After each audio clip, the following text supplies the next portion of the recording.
Good evening everyone. क्या voice clear है? एक बार कंफर्म कर दीजिएगा।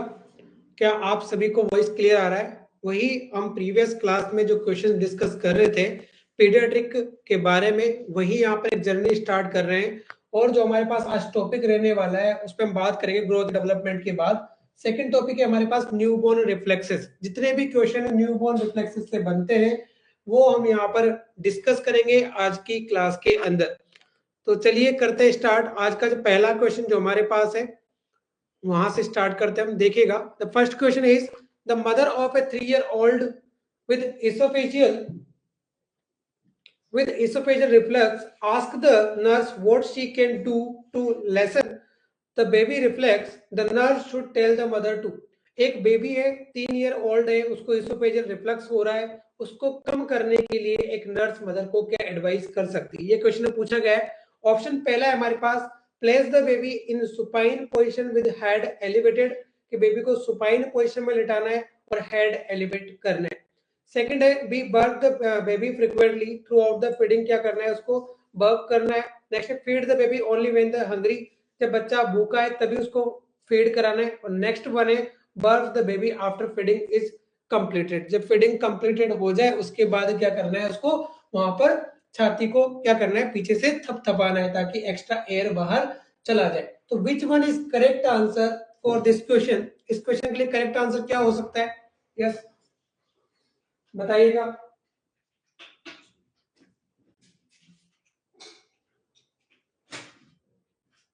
Yes, which is the correct answer? देखिएगा, पहले बात करते हैं यहाँ पर जीईआरडी कि जीईआरडी होता क्यों है, what is the reason of GERD और कितने तरह का जीईआरडी देखने को मिलता है। चलिए स्टार्ट करते हैं। यहाँ पर प्रॉब्लम क्या है? बच्चे को गैस्ट्रोइंटेस्टाइनल रिफ्लक्स डिजीज या उसको रिफ्लेक्सेस आ रहे हैं, बात कर सकते हैं यहाँ पर क्या आ रहे हैं? रिफ्लक्स आ रहे। देखो जीईआरडी या रिफ्लक्स डिजीज की बात कर रहे हैं तो क्या रहा है कि हमारे पास अगर 8 बर्थ बात करें, 8 बर्थ, ठीक है, तो दो तरह का जीईआरडी होता है।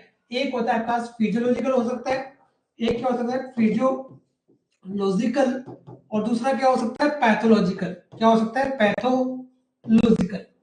फिजियोलॉजिकल क्यों होता है? फिजियोलॉजिकल होता है ड्यू टू सॉफ्टनिंग या स्मूथनेस, स्मूथ बोल सकते हो, इमेच्योरिटी बोल सकते हो, immaturity of cardiac इंस्पिंक्टर,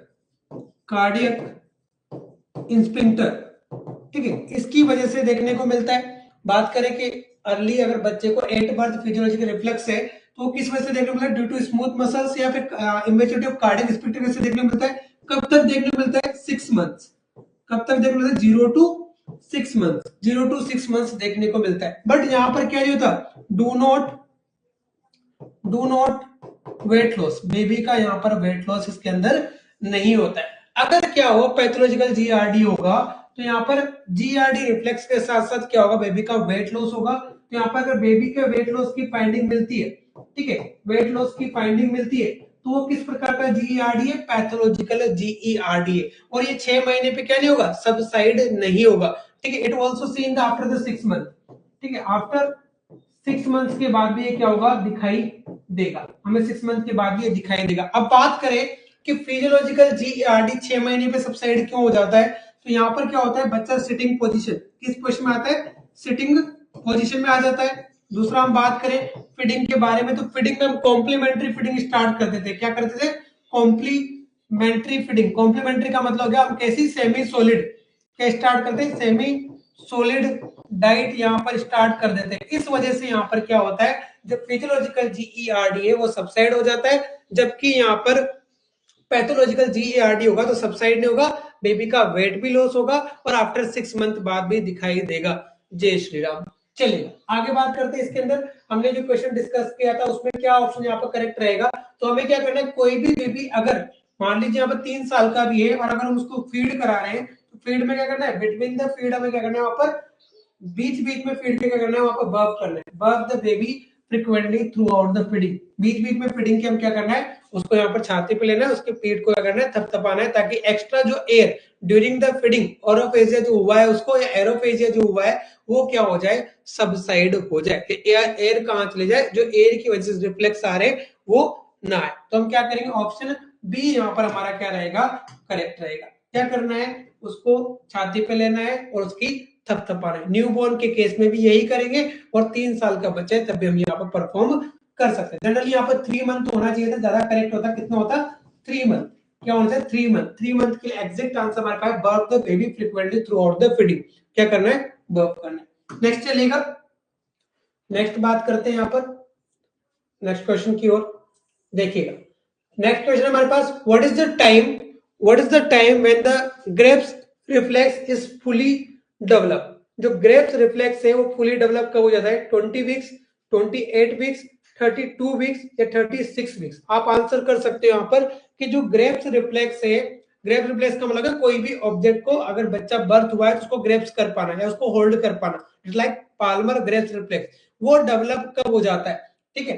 fetal life की बात की जा रही है। देखो जनरली क्या होता है, कुछ रिफ्लेक्सेस होते हैं जिन्हें हम प्रिमिटिव रिफ्लेक्स बोलते हैं। क्या बोलते हैं, प्रिमिटिव रिफ्लेक्सेस। प्रिमिटिव रिफ्लेक्सेस का मतलब हो गया ऐसे रिफ्लेक्सेस जो फीटल लाइफ में भी क्या होते हैं, डेवलप होते हैं।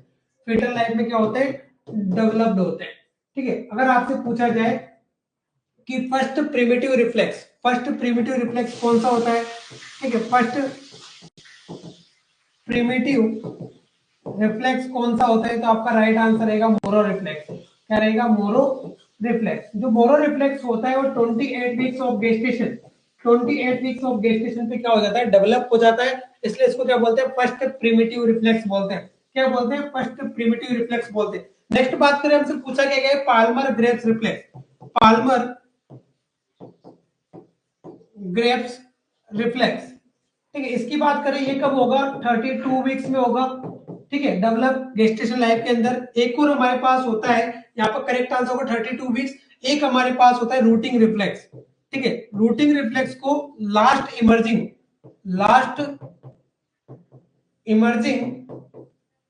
प्रिमिटिव रिफ्लेक्स बोलते हैं। लास्ट इमर्जिंग प्रिमिटिव रिफ्लेक्स का मतलब है सबसे लास्ट में डेवलप होने वाला रिफ्लेक्स, ठीक है। प्रिमिटिव रिफ्लेक्स डेवलप होगा सबसे लास्ट में, कौन सा होगा, रूटिंग रिफ्लेक्स। अभी कब होता है, 32 वीक्स, 32 वीक्स। तो ये हो गए हमारे पास क्या, प्रिमिटिव रिफ्लेक्स। क्या हो गए, प्रिमिटिव रिफ्लेक्स, जिसमें हमारे पास सबसे पहले कौन सा डेवलप होता है, मोरो रिफ्लेक्स। अगर कोई 28 वीक्स में बेबी पैदा हुआ है तो उसके अंदर भी आप क्या कर सकते हो, मोरो रिफ्लेक्स असेस कर सकते हो। पाल्मर ग्रेप्स कब रिफ्लेक्स कब देखने को मिलेगा, 32 वीक्स के बाद। 28 वीक्स में कोई बेबी बोर्न होगा तो उसके अंदर आपको रिफ्लेक्स देखने को नहीं मिलेगा, बट अगर 32 वीक्स में बोर्न हुआ है तो उस केस में आपको रिफ्लेक्स यहाँ पर देखने को मिलेगा। नेक्स्ट बात करें, रूटिंग रिफ्लेक्स कब देखने को मिलता है, 32 वीक्स में आपको देखने को मिलता है। चलेगा, बात करते हैं नेक्स्ट क्वेश्चन की ओर। नेक्स्ट क्वेश्चन हमारे पास कौन सा है वो बात करते हैं। आई थिंक ये कंप्लीट होगा आपका। नेक्स्ट बात करते हैं, which is reflex is disappear in 6 weeks to 3 months of neonate age. Which reflex is disappear in 6 weeks to 3 months of neonate age? First one है पाल्मर ग्रेप्स, नेक्स्ट है गेग reflex, routing reflex और सोलोविंग reflex. तो कौन सा reflex यहाँ पर 3 महीने में डिसअपियर हो जाता है। चलेगा, बात करते पहले मैं आपको एक बार समझा देता हूँ कि रिफ्लेक्सेस होते क्या है, ठीक है। हम बार बार रिफ्लेक्स वर्ड यूज करें तो रिफ्लेक्सेस है क्या, ठीक है। इनवॉलंटरी रेस्पॉन्स क्या है, इनवॉलंटरी रेस्पॉन्स, ये डेफिनेशन हो जाएगा हमारा, involuntary response of baby towards the any type of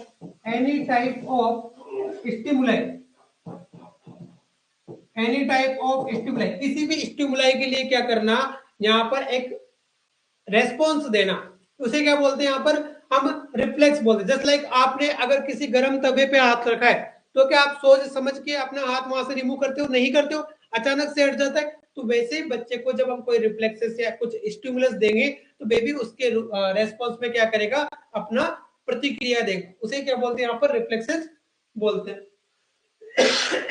अब देखा, क्वेश्चन की बात करें, क्वेश्चन क्या बोल रहा है हमें उसका देखिए। क्वेश्चन बोल रहा है कि 6 वीक से लेकर, ठीक है, मतलब 1 to 3 मंथ्स में क्या हो जाता है, डिसअपियर हो जाता है। तो देखो, अगर बात करें रिफ्लेक्सेस की तो मोस्ट ऑफ रिफ्लेक्स हमारे पास क्या होते हैं, 6 to 3 मंथ्स में डिसअपियर हो जाते हैं। बट गेज रिफ्लेक्स कभी डिसअपियर नहीं होता, सोलोविंग रिफ्लेक्स कभी डिसअपियर नहीं होता। रूटिंग रिफ्लेक्स की बात करें ये 3 to 4 मंथ में क्या होता है, डिसअपियर होता है। 3 to 4 मंथ में डिसअपियर होता है। पाल्मर ग्रिप्स की बात करें, ये लगभग 3 मंथ में क्या हो जाता है, डिसअपियर हो जाता है। अब बात करें कि पाल्मर रिफ्लेक्स होता क्या है। आप नर्सिंग ऑफिसर बन गए, मान लीजिए क्या बन गए आप, नर्सिंग ऑफिसर बन गए। नर्सिंग ऑफिसर बनने के बाद आप अपनी बहन के घर गए हो, जहां पर एक बच्चा, बहन के आपका भतीजा जो भी हो पैदा हुआ है। अब आप जाते क्या करोगे, 2000 का नोट निकालोगे, उसके हाथ में रख दोगे, ठीक है। अगर बच्चा क्या कर ले, उसको 4 फिंगर से, वो न्यूबॉर्न बेबी 4 फिंगर से 2000 के नोट को अगर ग्रेप्स कर लेता है अपनी 4 फिंगर के बीच में, तो वो क्या है, उसका पाल्मर रिफ्लेक्स है। डेट मीन्स अगर कोई भी ऑब्जेक्ट किसी न्यूबॉर्न बेबी के पाम में प्लेस किया जाता है बर्थ से लेकर 3 से 4 महीने की एज में, तो बच्चा क्या कर लेता है, उन ऑब्जेक्ट को अपनी मतलब जनरली पाम्स के अंदर क्या कर लेता है, ग्रेप्स कर लेता है। उसे क्या बोलते हैं, पाल्मर ग्रेप्स रिफ्लेक्स बोलते हैं। जो 8 बर्थ क्या होता है, अपीयर होता है, और प्रिमिटिव रिफ्लेक्स के रूप में 32 वीक्स में अपीयर होता है, और जो डिसअपियरिंग टाइम है वो 3 to 4 मंथ्स होता है। पर यहाँ पर करेक्ट आंसर क्या है, 3 month. It is 3 months correct answer for the Palmer grapes reflex. I think clear होगा आपका आंसर। चलिए आगे, ये भी हमारा क्या है, क्लियर है रिफ्लेक्सेस के बारे में। चलेगा, और बात करते हैं नेक्स्ट रिफ्लेक्स की। चलेगा, ये भी अच्छा क्वेश्चन नोट सेट में पूछा भी गया। Asymmetrical Moro reflex at indicative which of following, kernicterus, brain damage, Erb palsy या पैरालिसिस। एसिमेट्रिकल मोरो रिफ्लेक्स किस चीज को इंडिकेट करता है? तो पहले तो मैं बात करता हूं यहाँ पर कि यहाँ पर मोरो रिफ्लेक्स क्या होता है, ठीक है। मोरो रिफ्लेक्स क्या होता है वो देखो, मोरो रिफ्लेक्स क्या है, काफी अच्छा क्वेश्चन आता है मोरो रिफ्लेक्स से, कई बार पूछा गया है। तो मैं मोरो रिफ्लेक्स एक्सप्लेन करना चाहूंगा यहाँ पर कि मोरो रिफ्लेक्स होता क्या है। मोरो रिफ्लेक्स का मतलब होता है कि अगर किसी भी बेबी को, मान लीजिए कोई बेबी है, हमने किसी भी बेबी को अगर क्या किया, सेमी सिटिंग पोजिशन में होल्ड किया, सेमी सिटिंग पोजिशन में होल्ड किया है, और उसकी नेक को 30 डिग्री पे फोल्ड डाउन करते हैं, तो बेबी क्या करता है, अपनी एक्सट्रीमिटीज को बाहर की ओर खोलता है। सबसे पहले क्या करता है, बाहर की ओर एक्सट्रीमिटीज को खोलता है ना। जब खोलेगा, खोलने के साथ साथ थंब और इंडेक्स फिंगर के बीच में क्या बनाएगा, सी शेप पोजीशन बनाएगा। कैसी पोजीशन बनाएगा, सी शेप पोजीशन बनाएगा। क्या बनाएगा भाई, सी शेप पोजीशन बनाएगा, ठीक है। दूसरा क्या होता है, fanning of finger. Fanning of finger, अपनी उंगलियों को फैला देगा, that is the fanning of finger देखने को मिलेगा। व्हेन रिटर्निंग बैक, जब वापस से नॉर्मल होगा तो अपनी बॉडी को क्या करेगा, मिड लाइन की ओर फ्लेक्स कर लेता है। इसे क्या बोलते हैं, मोरो रिफ्लेक्स बोलते हैं। समझ में आया कि जब हमने क्या किया, किसी बेबी को सेमी सिटिंग पोजीशन में होल्ड किया, हम एग्जामिनर है, हमने नेक को 30 डिग्री पे फोल्ड डाउन किया, ये तो हमने बेबी को क्या दिया, स्टिमुलस दिया। अब बेबी का रेस्पॉन्स क्या है कि बेबी क्या करेगा, अपनी आर्म्स और जो लोअर लेग्स है उनको एक्सटेंड करेगा, अपनी सी से थंब और इंडेक्स के बीच में क्या बनाएगा, सी से पोजीशन बनाएगा, फैनिंग ऑफ फिंगर करेगा, और व्हेन रिटर्निंग बैक, जब वापस आता है तो अपनी बॉडी को फ्लेक्स कर लेता है। उसे क्या बोलते हैं, मोरो रिफ्लेक्स बोलते हैं। अब देखो मोरो रिफ्लेक्स की बात करें, अपीयरेंस कब होता है, दिखाई कब देता है, तो दिखाई देता है 8 बर्थ। कब दिखाई देता है, 8 बर्थ। डिसअपियर कब होता है, डिसअपियर आपसे पूछा जाए, डिसअपियर कब होगा, 3 मंथ्स, जनरली 3 मंथ्स, या ऑप्शन ना हो तो क्या करेंगे, 3 to 4 मंथ्स करेंगे, ठीक है। नेक्स्ट बात करें, अबनॉर्मल कब कंसिडर करते हैं। देखो अलग लाइन आ रही है, डिसअपियरिंग टाइम के अलावा अबनॉर्मल कब मानते हैं, आफ्टर 6 मंथ। आफ्टर 6 मंथ, 6 महीने का जब बच्चा हो जाए उसके बाद भी अगर मोरो रिफ्लेक्स देखने को मिल रहा है तो उसको अबनॉर्मल कंसीडर कर रहे हैं। और अगर अबनॉर्मल मोरो रिफ्लेक्स किसी बच्चे के अंदर है तो हो सकता है कि सस्पेक्टेड क्या हो, सेरेब्रल पाल्सी। जो स्पास्टिक सेरेब्रल पाल्सी होती है उसके अंदर यहाँ पर जो मोरो रिफ्लेक्स है वो लॉन्ग टर्म तक देखने को मिलता है, इसलिए सेरेब्रल पाल्सी में हो जाए क्या मिलेगा आपको, मोरो रिफ्लेक्स। हमारे पास जो वर्ड दे रखा है वो दे रखा है एसिमेट्रिकल रिफ्लेक्स। क्या दे रखा है, एसिमेट्रिकल रिफ्लेक्स। देखिएगा, एसिमेट्रिकल, एसिमेट्रिकल मोरो रिफ्लेक्स ये बोला गया है। ये एग्जामिनर नोट सेट के अंदर क्वेश्चन भी पूछा था, लास्ट नोट सेट के अंदर। एसिमेट्रिकल का मतलब क्या हो गया कि एक साइड बॉडी में तो मोरो रिफ्लेक्स दिख रहा है और एक साइड बॉडी में मोरो रिफ्लेक्स नहीं दिखाई दे रहा है। मतलब एक साइड की एक्सट्रीमिटीज को तो बच्चा क्या कर रहा है, यहाँ पर एक्सटेंड कर रहा है और सब कुछ देख रहा है, अदर साइड में आपको कोई भी चेंजेस देखने को नहीं मिल रहे। उसे क्या बोलते हैं यहाँ पर, एसिमेट्रिकल मोरो रिफ्लेक्स बोलते हैं। क्या बोलते हैं, एसिमेट्रिकल मोरो रिफ्लेक्स। देखिएगा एसिमेट्रिकल मोरो रिफ्लेक्स कब कब हो सकता है, अगर अबनॉर्मल होगा तो सेरेब्रल पाल्सी और एसिमेट्रिकल रिफ्लेक्स होगा, ठीक है। कौन सा, मोरो, तो क्या क्या हो सकता है आपका, हो सकता है इरप पाल्सी, क्या हो सकता है, इरप्स फाल्सी। इसके अंदर क्या होगा, ब्रेकियल फ्लेक्सस इंजरी हो सकता है। क्या होता है, ब्रेकियल फ्लेक्सस इंजरी। जब बच्चे का बर्थ हो रहा था उस टाइम ब्रेकियल फ्लेक्सस इंजरी हो सकता है, इस वजह से देखने को मिल सकता है। या clavicle fracture, clavicle bone fracture, जब बच्चा बर्थ कर रहा था, डिलीवरी हो रही थी, उस टाइम क्लेविकल फ्रैक्चर हो चुका है। तो इन दोनों केसेस में हमें क्या देखने को मिलता है, एसिमेट्रिकल मोरल रिफ्लेक्स देखने को मिलता है। कर्निक इक्टेरस की बात, कि कर्निक इक्टेरस क्या होता है भाई, ये भी समझिएगा। कर्निक इक्टेरस क्या होता है, जब किसी बच्चे के अंदर पैथोलॉजिकल जॉइंडिस है, क्या है, पैथोलॉजिकल जॉइंडिस है, ठीक है, और सीरम बिलिरुबिन लेवल, किसकी बात कर रहे हैं, सीरम बिलिरुबिन लेवल कितना हो जाए, मोर देन, कितना हो जाए, मोर देन 20 mg पर डीएल। जब ऐसा होता है 20 mg पर डीएल से ज्यादा होता है, तो ये क्या कर जाता है, ब्लड ब्रेन बैरियर को क्रॉस कर जाता है। क्या कर जाता है, ब्लड ब्रेन बैरियर को क्रॉस कर जाता है, और बच्चे के अंदर क्या होता है, हिपेटिक एन्सेफेलोपैथी। क्या देखने को मिलता है बच्चे के अंदर, हिपेटिक एन्सेफेलोपैथी, उसे ही कर्निक इक्टेरस बोलते हैं। क्या मिलता है, हिपेटिक एन्सेफेलोपैथी। और बच्चे को क्या आ सकते हैं, सीजर आ सकते हैं, बच्चे को क्या आ सकते हैं, सीजर आ सकते हैं। या फिर आपको ऑपस्थियोटोनस क्या देखने को मिलता है बॉडी के अंदर, ऑपस्थियोटोनस या बो शेप्ड, आपको क्या मिलेगा, बो शेप्ड उसका स्पाइन देखने को मिलेगा। ये देखने को मिलता है इस केस के अंदर, जिसे बोलते हैं कर्निक इक्टेरस।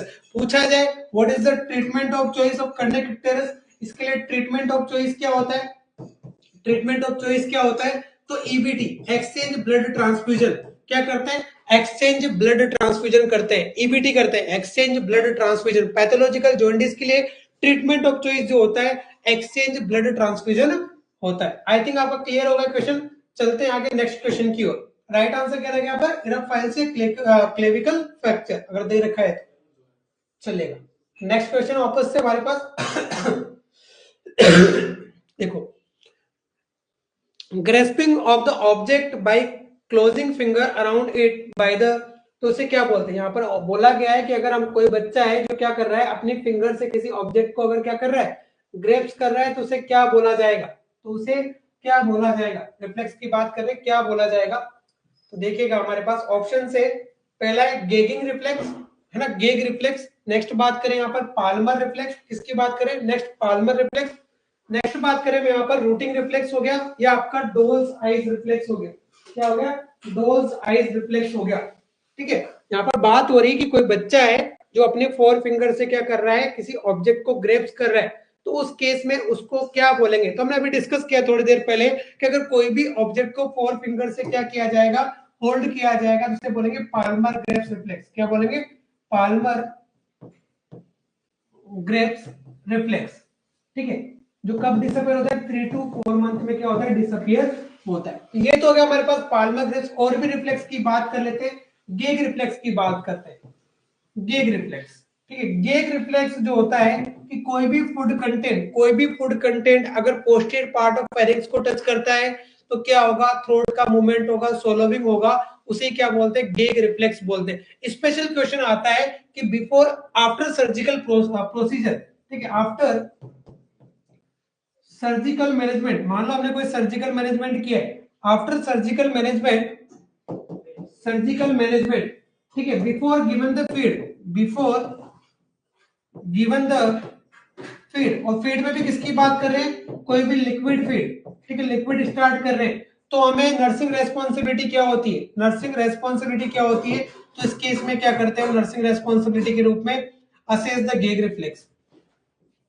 नर्सिंग रेस्पॉन्सिबिलिटी में क्या करते हैं भाई, यहाँ पर करते हैं असेस द गेग रिफ्लेक्स। ठीक है, पहले बिफोर गिवन द फीड, जैसे कि मान लो पाइलोरिक स्टेनोसिस सर्जरी किया है, तो पाइलोरिक स्टेनोसिस सर्जरी करने के बाद सबसे पहले अगर हम कोई फीड देने जा रहे हैं, या डॉक्टर ने, हेल्थ केयर प्रोवाइडर ने इन्फॉर्म किया है कि कोई आपको फूड कंटेंट उसको देना है, तो सबसे पहले क्या करते हैं, असेस द गेग रिफ्लेक्स। ठीक है, अगर गेग रिफ्लेक्स प्रेजेंट है तभी हम क्या देंगे, फीड देंगे, अदरवाइज हम फीड क्या कर देंगे, विद होल्ड कर देंगे। क्या कर देंगे, फीड विद होल्ड कर देंगे, नहीं देंगे। ठीक है, वहां पर जैसे कि मान लो अगर बात करें कि स्टार्टिंग में फीड क्या देते हैं, तो क्या देते हैं, क्लियर लिक्विड डाइट। क्या देते हैं, क्लियर लिक्विड डाइट। अब कई बार क्वेश्चन था कि what is the clear liquid diet, 10% dextrose, ठीक है, 10% डेक्सट्रोज, मल्टीपल इलेक्ट्रोलाइट, ये सारे किसके अंदर होते हैं, क्लियर लिक्विड डाइट के अंदर आते हैं। तो यहां से भी क्वेश्चन बन जाता है कई बार एग्जाम के अंदर। और भी डिस्कस करेंगे डोल साइज रिफ्लेक्स क्या है। देखिएगा अगर डोल साइज रिफ्लेक्स की मैं बात करूं यहां पर, डोल साइज रिफ्लेक्स क्या होता है,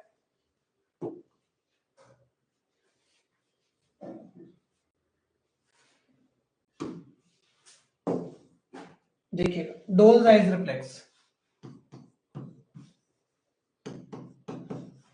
आइज रिफ्लेक्स, ऐसे क्या बोलते हैं, fixed eyes, fixed eyes reflex. होगा क्या कि मान लो कोई न्यूबॉर्न बेबी है, प्रीवियसली किसी ऑब्जेक्ट पे फोकस कर रहा है, ये कोई ऑब्जेक्ट है, ये कोई न्यूबॉर्न है, ये इस पे फोकस्ड कर रहा है ना, प्राइमरी ऑब्जेक्ट पर, प्राइमरी ऑब्जेक्ट पे क्या कर रहा है, फोकस कर रहा है। आपने क्या किया, इसके हेड को टर्न कर दिया, turn head suddenly, turn head suddenly, आपने उसका हेड क्या कर दिया, टर्न कर दिया। तो बेबी हेड तो टर्न करेगा but do not moving the his eyes from the primary object. यहाँ पर है कि when the examiner turn the baby head but baby do not moving his eyes on the primary object, it will take to time accommodate या accommodation on the next object. दूसरे object पर जाने के लिए इस बेबी को, इन eyes को क्या लगेगा, टाइम लगेगा। जैसे कि कोई हम मेले में जाते थे पहले, तो एक आइज डोल आती थी जिसकी आइज क्या होती है, गर्दन किधर भी घुमाओ उसकी फिक्स होती थी, ठीक है। तो वैसे कि आइज बच्चे का प्राइमरी ऑब्जेक्ट पर फिक्स रहेगा, ऑब्जेक्ट, जबकि आपने बेबी का हेड क्या कर दिया, टर्न कर दिया। तो जो दूसरा ऑब्जेक्ट आपने सेट किया है वहां पर जाने में या उस साइड जाने में बेबी को क्या लगेगा, टाइम लगेगा। इसे बोलते हैं डोल्स आइज रिफ्लेक्स।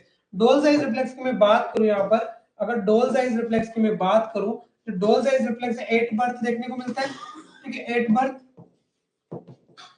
बर्थ देखने को मिलता है अपीयरेंस। और डिसअपेरेशन टाइम, या डिसअपेयर क्या होगा, टाइम ऑफ डिसअपेरेंस जो होगा वो कब रहेगा, यहाँ पर आपका 3 to 4 मंथ, ये भी क्या रहेगा, 3 to 4 मंथ में डिसअपेयर हो जाएगा। तो ये भी हमारा कंप्लीट है यहाँ पर इस क्वेश्चन के रिगार्डिंग कि क्या क्या क्वेश्चन यहाँ से बन सकते हैं। आगे चलेगा ये हो गया आपका डोल साइज रिफ्लेक्स। नेक्स्ट देखिएगा, नेक्स्ट है reflex which never disappear in human life. ऐसा रिफ्लेक्स जो ह्यूमन लाइफ में डिसअपेयर नहीं होता है। फर्स्ट वन है मोरो रिफ्लेक्स, नेक्स्ट है रूटिंग रिफ्लेक्स, सोलोविंग रिफ्लेक्स या ऑल ऑफ अबो। तो कौन कौन से रिफ्लेक्सेस जो होते हैं ह्यूमन लाइफ में डिसअपेयर नहीं होते हैं, अगर आपको पता है तो आप बता सकते हो कौन कौन से रिफ्लेक्सेस है जो ह्यूमन लाइफ में डिसअपेयर नहीं होते। Yes, which one reflexes never disappear in human life. देखो मैं कुछ नाम लिख रहा हूं जो रिफ्लेक्सेस डिसअपेयर नहीं होते। Never disappear reflex, never disappear reflexes, कौन कौन से रिफ्लेक्सेस नहीं होते। फर्स्ट वन अगर सोलोविंग, सोलोविंग के बारे में हम डिस्कस करेंगे, सोलोविंग, ठीक है। गेग रिफ्लेक्स, क्या हो गया, गेग रिफ्लेक्स। ब्लिंकिंग, कौन सा हो गया, ब्लिंकिंग, तो आई ब्लिंकिंग करता है, blinking reflex. Papillary reflex, papillary reflex. Coughing, coughing जो होता है कौन सा रिफ्लेक्स है, इसे प्रोटेक्टिव रिफ्लेक्स है। प्रोटेक्टिव किसका, लोअर रेस्पिरेटरी ट्रैक्ट, किसका, लोअर रेस्पिरेटरी ट्रैक्ट का प्रोटेक्टिव रेस्पॉन्स है। स्नेजिंग, स्नेजिंग रिफ्लेक्स, ये क्या होता है, अपर रेस्पिरेटरी ट्रैक्ट का क्या है, प्रोटेक्टिव रेस्पॉन्स है। अगर अपर रेस्पिरेटरी ट्रैक्ट में कोई भी चीज ऑब्जेक्ट एंटर करेगा तो हमें वहां पर क्या दिखाई देगा, स्नेजिंग दिखाई देगा, ठीक है, क्या दिखाई देगा, स्नेजिंग दिखाई देगा। इसका ग्लेबुलर रिफ्लेक्स, ग्लेबुलर रिफ्लेक्स, ये सारे ऐसे रिफ्लेक्सेस है जो डिसअपियर नहीं होते हैं। ग्लेबुलर रिफ्लेक्स का मतलब होता है कि आप the mid point of the eyes, जो ग्लेबुला पॉइंट है, ठीक है, इसको क्या बोलते हैं, ग्लेबुला। इस ग्लेबुला पॉइंट पे जब आप क्या करते हो, टेपिंग करते हो, तो बेबी क्या करता है, for short period of time के लिए अपनी आईज को क्या कर लेता है, क्लोज कर लेता है, अपनी आईज को क्या करता है, क्लोज कर लेता है। और this reflex is never disappear, ये रिफ्लेक्स कभी भी डिसअपियर नहीं होता है, इसको बोलते हैं ग्लेबुलर रिफ्लेक्स। तो कुछ रिफ्लेक्स ऐसे जो लाइफ में कभी भी डिसअपियर नहीं होते। देखो कई बार क्वेश्चन आता है यहाँ पर, और डिस्कस कर लेते थोड़ा सा कि अल्टर्ड गेग रिफ्लेक्स, गेग रिफ्लेक्स अच्छा क्वेश्चन आता है, अल्टर्ड गेग रिफ्लेक्स, जैसे मान लो टॉन्सिलेक्टोमी किया है, थायराइडोक्टोमी किया है और उसके इसके बाद क्या हो रहा है, अल्टर्ड गेग रिफ्लेक्स आ रहा है, दैट मींस ये हो सकता है कि जो नर्व है ग्लोसोफेरिंजियल और हाइपोग्लोसल वो क्या हो चुकी है, इंजर्ड हो चुकी है, क्योंकि जो गेग रिफ्लेक्स है controlled by the hypoglossal and glossopharyngeal cranial nerve. तो वहां पर अगर अल्टर्ड गेग रिफ्लेक्स है तो मे बी श्योर कि क्या हुई है, इंजुरी हुई है, फ्रीक्वेंट गेग रिफ्लेक्स दिखाई दे रहे, अगर टॉन्सिलेक्टोमी या फिर आपका थायराइडोक्टोमी के बाद फ्रीक्वेंट अगर गेग रिफ्लेक्स दिखाई दे रहे, ये भी एनक्लेक्स के अंदर क्वेश्चन आता है, तो उस केस में हो सकता है बच्चे को हेमरेज हो रहा हो, ब्लीडिंग हो रहा हो इनसाइड, तो इमीडिएटली क्या करना है, हेल्थ केयर प्रोवाइडर को इन्फॉर्म करना है। तो ये कुछ क्वेश्चन है जो गेग रिफ्लेक्स यहाँ पर बनते हैं एग्जाम के अंदर। तो यहाँ पर राइट आंसर क्या रहेगा, सोलोविंग रिफ्लेक्स, क्या रहेगा, सोलोविंग रिफ्लेक्स चलेगा। और बात करते हैं इसी के अंदर, देखो यहां पर दे रखा है, क्या दे रखा है, a neonate touching by the nurse to cheek near of the mouth causes turning of head towards the stimulation, it is the known as. एक बच्चा है जिसके साइड ऑफ चिक को टच किया जा रहा है, उस केस में अगर बच्चा क्या करे, उस केस में अगर बच्चा अपने हेड को टर्न करता है तो उसको कौन सा रिफ्लेक्स बोला जाता है, which one reflex is known as.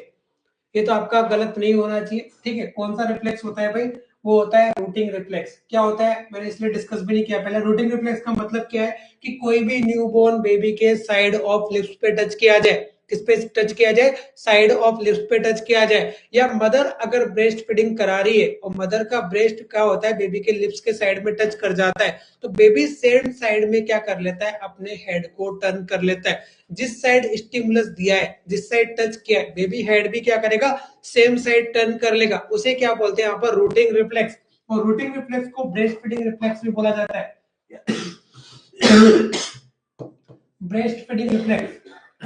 देखिएगा breast feeding reflex, breast feeding reflex में हमारे पास चार रिफ्लेक्स होते हैं। पहला रिफ्लेक्स होता है बेबी से रिलेटेड, बेबी से जो रिलेटेड रिफ्लेक्स होता है उसमें होता है सकिंग रिफ्लेक्स, क्या होता है, सकिंग रिफ्लेक्स। सेकंड होता है हमारे पास रूटिंग रिफ्लेक्स, दोनों क्या करते हैं, यहाँ पर ब्रेस्ट फीडिंग में हेल्प करते हैं, ठीक है। मदर से रिगार्डिंग बात करें, मदर से रिगार्डिंग तो milk let down reflex, milk let down reflex, और दूसरा होता है मिल्क प्रोडक्शन रिफ्लेक्स। जो मिल्क प्रोडक्शन कराता है वो तो कौन कराता है, प्रोलैक्टिन, और लेट डाउन का काम कौन करता है, ऑक्सीटोसिन, ऑक्सीटोसिन बाहर निकालने का काम करता है, जबकि मिल्क प्रोडक्शन का काम कौन करेगा, प्रोलैक्टिन यहाँ पर काम करता है। तो यहाँ पर हम बोल सकते हैं ये एक प्रकार का क्या है, ब्रेस्ट फीडिंग रिफ्लेक्स भी है, क्या है, ब्रेस्ट फीडिंग रिफ्लेक्स के रूप में भी काउंट होता है। चलिएगा आगे डिस्कस करते हैं, ये भी वो हमारे पास क्वेश्चन कंप्लीट यहाँ पर। नेक्स्ट देखिएगा,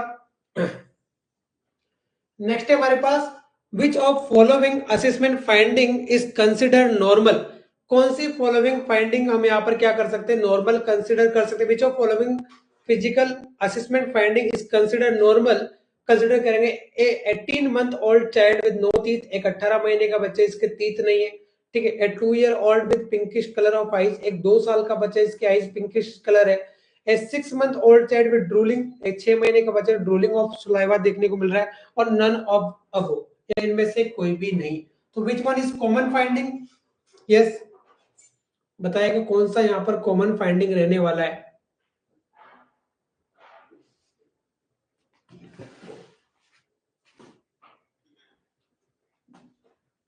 बिल्कुल, तो कॉमन फाइंडिंग इज कि अगर 6 महीने का कोई बच्चा है, देखो 18 महीने का बच्चा होगा, अगर 18 महीने का कोई बच्चा है तो उसके माउथ के अंदर लगभग कितने तीत होंगे, लगभग हमारे पास कितने होंगे, 16 तीत होंगे इस टाइम तक, कितने होंगे, 16 तीत, 16 तीत क्या होंगे, अवेलेबल रहेंगे, ठीक है, लगभग इतने अवेलेबल रहते हैं। 2 year old child pinkish colour, ये भी हमारे पास नहीं होगा। 6 मंथ ओल्ड चाइल्ड अगर हमारे पास ड्रूलिंग ऑफ स्लाइवा है, अगर माइल्ड फॉर्म में है तो that is a common finding, ये भी क्या हो सकता है, कॉमन फाइंडिंग देखने को मिलेगी। यहाँ पर क्या मिलेगी, कॉमन फाइंडिंग देखने को मिलेगी। तो ये हो गया हमारे पास नेक्स्ट क्वेश्चन जो आपका एग्जाम में आ सकता है।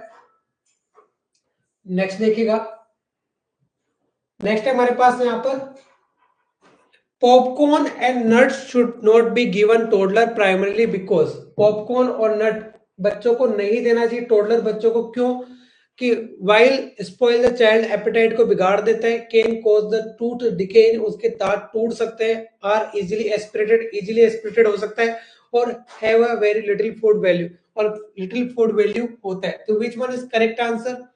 कि पॉपकॉर्न और नट्स से बच्चों को क्या रखना चाहिए? दूर रखना चाहिए। क्यों रखना चाहिए इसके बारे में आप बता सकते हैं कि करेक्ट आंसर क्या होगा? देखो आपने सुना है कि हमारे पास फॉरेन बॉडी एस्पिरेशन, किसकी बात कर रहे हैं? फॉरेन बॉडी एस्पिरेशन, ठीक है, फॉरेन बॉडी एस्पिरेशन।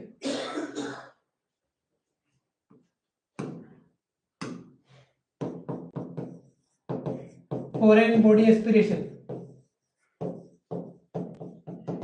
जो बहुत ज्यादा कॉमन केस आते हैं वो टोडलर एज ग्रुप में आते हैं, क्या कर लेते हैं? इजीली एस्पिरेटेड हो जाता है। अगर फॉरेन बॉडी एस्पिरेशन का केस है तो हम क्या करते हैं? अगर कोई न्यूबॉर्न होता है, टोडलर की बात करें तो टोडलर के लिए क्या करते हैं? Abdominal thrust. अगर बच्चा बोल पा रहा है, एब्डोमिनल थ्रस्ट परफॉर्म करते हैं। अगर बच्चा, ये भी हम पढ़ेंगे क्या क्या मैकेनिज्म है। देखो फॉरेन बॉडी के बारे में यहाँ पर अभी मार्क करो कि आपका राइट आंसर होगा। अब देखिएगा फॉरेन बॉडी एक्सप्रेशन का केस आता है, कैसे मैनेजमेंट करना है वो देखिएगा कि आपको एनक्लेक्स पैटर्न के बेसिस पे आपको किस प्रकार का क्वेश्चन देखने को मिल सकता है।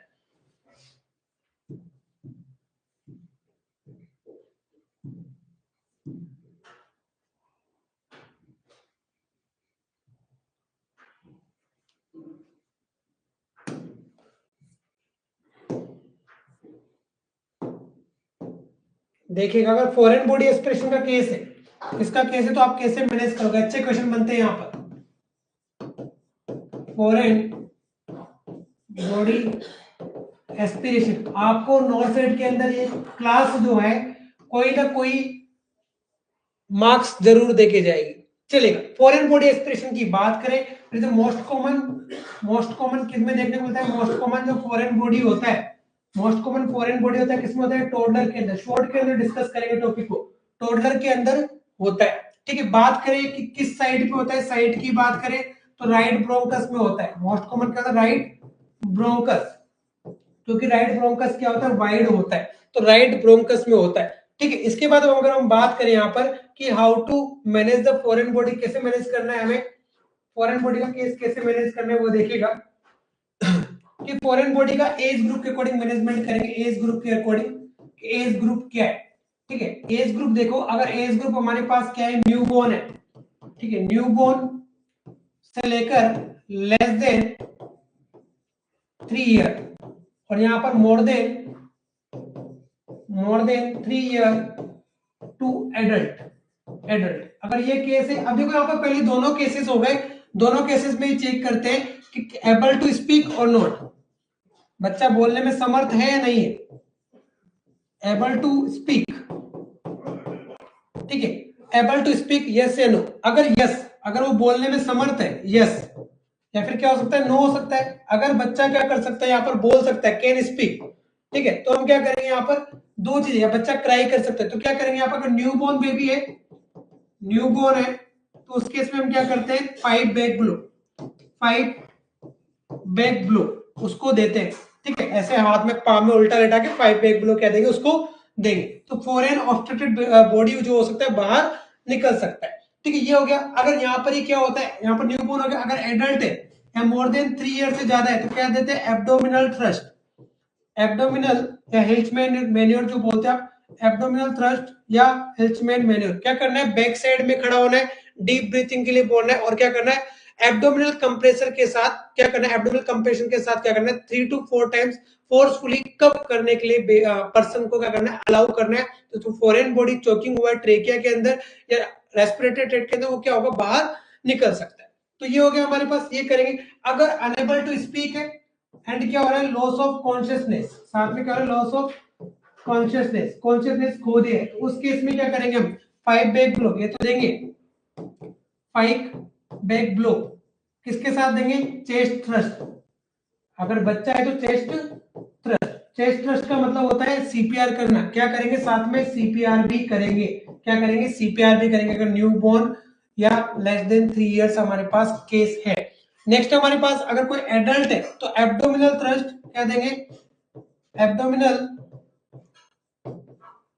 थ्रस्ट प्लस सीपीआर, उसको भी क्या देंगे, सीपीआर देंगे एडेड। अगर अनकॉन्शियस है, अनेबल टू स्पीक है और अनकॉन्शियस है, उस केस के अंदर हम क्या करते हैं, चेस्ट थ्रस्ट के साथ 5 बैक ब्लो यहाँ पर देते हैं। ठीक है, न्यूबॉर्न स्पीक का मतलब बेबी क्या कर सकता है, क्राई कर सकता है, baby able to the cry. ठीक है, अगर हम बात करें कि यहाँ पर और कि इंस्ट्रूमेंट कौन सा यूज करते हैं, तो मिगिल्स फॉरसेप भी यूज करते हैं। मिगिल्स फॉरसेप फॉरेन बॉडी रिमूवल के लिए, फॉरेन बॉडी रिमूविंग किसकी हेल्प से करते हैं, अगर बात करें तो अगर हमारे पास कहां पर है, ट्रेकिया के अंदर, ट्रेकिया के अंदर कोई फॉरेन बॉडी, तो हम क्या करेंगे, मिगिल्स फॉरसेप, कई बार एग्जाम में डायग्राम पूछा है, मिगिल्स फॉरसेप प्लस लेरिंगोस्कोप, लेरिंजल जो स्कोप आता है ब्लेड की हेल्प से क्या करेंगे, बाहर निकालेंगे, लेरिंगो स्कोप की हेल्प से क्या करेंगे, बाहर निकालेंगे, पिंच करके बाहर निकाल लेंगे। ठीक है, अगर लोअर रेस्पिरेटरी ट्रैक्ट है, जैसे मान लो ब्रोंकस एंड ब्रोंकाई के अंदर कोई पीरियड चला गया है, ब्रोंकाई, तो उस केस में क्या करते हैं, ब्रोंकोस्कोपी करते हैं, क्या करते हैं, ब्रोंकोस्कोपी, ब्रोंकोस्कोपी करते हैं। आपको क्लियर हो रहा होगा। ठीक है, थोड़ी थोड़ी चीजें, जब फॉरेन बॉडी बाहर निकल जाए, जब फॉरेन बॉडी बाहर निकल जाए तो पोस्ट मैनेजमेंट में क्या करते हैं, पोस्ट मैनेजमेंट में एडिमा और सोलेविंग को कम करने के लिए मॉइस्ट ऑक्सीजन देते हैं, कहते हैं मॉइस्ट ऑक्सीजन देते हैं। ठीक है, मॉइस्ट ऑक्सीजन वहां पर क्या करते हैं, सप्लाई करते हैं। समझ में आया केस? तो इस प्रकार से एक बेसिक हमने बहुत शॉर्ट के अंदर डिस्कस किया है। अलग अलग लेवल पर आपका जो ऑब्स्ट्रक्ट पार्ट, ऑब्स्ट्रक्टिव थिंग है वो जाके डिस्क्लोजमेंट होता है और अलग अलग तरह की फाइंडिंग वहां पर देखने को मिलती है। ये कॉमन हमने मैकेनिज्म पढ़ा कि किस प्रकार से मैनेजमेंट कर सकते हैं। तो टोडलर और बेबीज को इसलिए नहीं देते क्योंकि वहां पर क्या होता है, वो इजीली एस्पिरेटेड कर सकते हैं। तो इसी प्रकार से हम नेक्स्ट क्लास के अंदर और क्वेश्चन यहाँ पर डील करेंगे। आज के लिए आपका इतना क्वेश्चंस काफी। आई थिंक आपको रिफ्लेक्सेस समझ में आया होगा। और भी कोई रिफ्लेक्सेस वाले क्वेश्चन रहे तो हम कल की क्लास में डिस्कस करेंगे। हमने बेसिकली बहुत सारे रिफ्लेक्सेस होते हैं, बट कॉमनली जो आपका क्वेश्चंस बन सकते हैं या आपको लग सकता है कि डिफिकल्टीज ऑफ क्वेश्चन हो, वही यहाँ पर आज करके डिस्कस किए। Thank you so much to joining this class. Next class में फिर से मिलते हैं एक नए टॉपिक के साथ। Thank you so much.